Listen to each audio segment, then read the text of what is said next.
کیا آپ نے کبھی سوچا ہے کہ نبی محمد صلی اللہ علیہ وسلم کے کچھ معجزات ایسے بھی ہیں جو عام طور پر بیان ہی نہیں کیے جاتے؟ ایسے معجزات جو انسانی سمجھ سے باہر ہیں، جہاں پہاڑ ٹھہر گئے، زہریلا گوشت خود بول اٹھا، درخت خود چل کر آئے، جب کھجور رونے لگے، اور سب سے حیرت کی بات، ان میں سے بہت سی نشانیاں ایسی ہیں جو صرف اس دور تک محدود نہیں بلکہ آج کی دنیا اور آنے والے فتنوں تک اشارہ کرتی ہے۔ آج کی اس ویڈیو میں ہم بیان کریں گے ہمارے نبی علیہ الصلوۃ والسلام کے 20 چھپے ہوئے معجزات، ایسے معجزات جو آپ کا دل ہلا دیں گے، آپ کا ایمان تازہ کر دیں گے اور شاید آپ کو رلا بھی دیں۔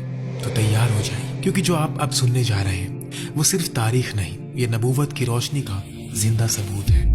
نبی علیہ الصلوۃ والسلام کا سب سے بڑا معجزہ قرآن مجید ہے۔ اللہ تعالیٰ فرماتا ہے، اگر تم اس چیز میں شک کرتے ہو جو ہم نے اپنے بندے پر نازل کی ہے تو اس جیسی ایک صورت لے آؤ، اور اللہ کے سوا اپنے مددگاروں کو بھی بلا لو اگر تم سچے ہو۔ لیکن اگر تم ایسا نہ کر سکو، اور تم کبھی بھی ایسا نہ کر سکو گے، تو اس آگ سے ڈرو جس کا ایندھن لوگ اور پتھر ہے، جو کافروں کے لیے تیار کی گئی ہے۔ یہ سورہ بقرہ کی آیت نمبر 23 ہے۔ ایک دن عتبہ رسول اللہ صلی اللہ علیہ وسلم کے پاس آیا اور بولا، میرے بھتیجے، تم ہمارے قبیلے اور خاندان سے ہو، تمہیں ہمارے درمیان عزت حاصل ہے، لیکن اس نئے دعوے کے ساتھ تم نے ہماری قوم کو بانٹ دیا ہے۔ تم نے ہمیں بے عقل کہا، ہمارے معبودوں اور ہمارے دین کو برا کہا، اور ہمارے باپ دادا کو گمراہ بتایا۔ اس کا نتیجہ یہ ہوگا کہ ہمارے درمیان تلوار چل جائے گی اور ہم ایک دوسرے سے لڑیں گے۔ میں تمہیں کچھ پیشکش کرتا ہوں، شاید تم ان میں سے کوئی مان لو۔ عتبہ نے کہا، اگر تمہارا مقصد مال کمانا ہے تو ہم تمہیں اتنا مال دے دیں گے کہ تم ہم سب سے زیادہ امیر ہو جاؤ گے۔ اگر تم عزت چاہتے ہو تو ہم تمہیں اپنا سردار بنا دیں گے اور ہر فیصلے میں تم سے مشورہ کریں گے۔ اگر تم بادشاہت چاہتے ہو تو ہم تمہیں اپنا بادشاہ بنا دیں گے، اور اگر تم پر کسی جن کا اثر ہے تو ہم علاج کرا دیں گے اور تم پر جتنا مال لگے وہ سب خرچ کریں گے جب تک تم ٹھیک نہ ہو جاؤ۔ رسول اللہ صلی اللہ علیہ وسلم نے بڑے سکون کے ساتھ ان کی بات سنی۔ پھر آپ نے فرمایا، بسم اللہ الرحمن الرحیم، یہ ایک کتاب ہے جو اللہ کی طرف سے نازل کی گئی ہے، رحمان اور رحیم کی طرف سے۔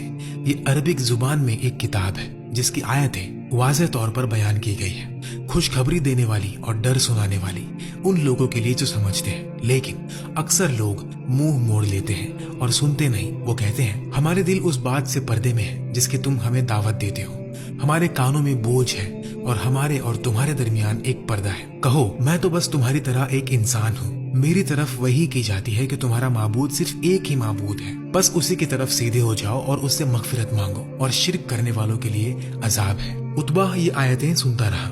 جب رسول اللہ صلی اللہ علیہ وسلم نے تلاوت مکمل کی اور سجدہ کیا تو آپ نے پوچھا، ابو ولید، کیا تم نے سن لیا؟ اس نے کہا، ہاں میں نے سن لیا۔ پھر وہ خاموش اٹھ کر چلا گیا۔ رستے میں لوگ اسے دیکھ کر حیران ہوئے اور کہنے لگے، اللہ کی قسم، ایسا لگتا ہے جیسے عتبہ کی ساری طاقت ٹوٹ گئی ہو۔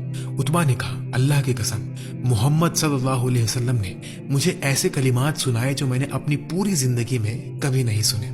اللہ کی قسم، یہ نہ شعر ہے، نہ جادو، نہ کہیں کہانیوں والی بات۔ ابو ہریرہ رضی اللہ تعالیٰ عنہ سے روایت ہے کہ ابو جہل اور دوسرے مشرک سردار کعبہ کے صحن میں بیٹھے ہوئے تھے۔